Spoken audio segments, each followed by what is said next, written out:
পুরাতন ব্যবসা নতুন করে শুরু করলে কি সফলতা আসবে?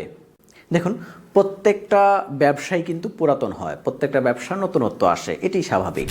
পৃথিবী কিন্তু রিসাইকেল হচ্ছে, প্রতিদিন প্রতিনিয়ত রিসাইকেল হচ্ছে। যেখানে আপনি আজকে আছেন সেখানে আপনি আগামীতে থাকবেন না, সেখানে অন্য কেউ জায়গা করে নেবে। যেখানে আপনার বাবা ছিল সেখানে কিন্তু আজকে তিনি নেই, আপনি আছেন। যেখানে আপনার দাদা ছিল সেখানে কিন্তু আর আজকে আপনার দাদা নেই, বরং হচ্ছে আপনি আছেন, সামনে আপনার সন্তান থাকবে আপনার জায়গায়। ঠিক একইভাবে কিন্তু প্রত্যেকটা বিজনেসের রিসাইকেল আছে। ধরুন একটা মুদি দোকান আজ থেকে 20 বছর যাবত চলছে।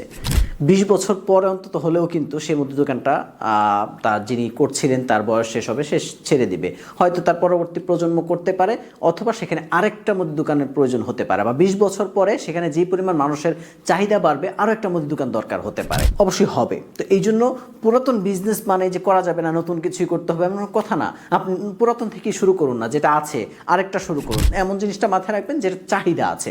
ধরুন একটা মুদি দোকান আপনার এখানে আছে, খুব ভালো চলে, আপনার মনে হচ্ছে আরেকটা মুদি দোকান এখানে যদি হয় তাহলে এখানে সেটাও চলবে, তাহলে আপনি সেখানে মুদি দোকান দিন। নয়তো অন্য কিছু দিন যেটা মানুষের চাহিদা আছে, সেটার জন্য মানুষ দূরে যেতে হয় বা আরও বেশি দূরে যেতে হয়। গ্রাম পর্যায়ে দেখা যায় যে কাছাকাছি কোনো কিছু পাওয়া যায় না।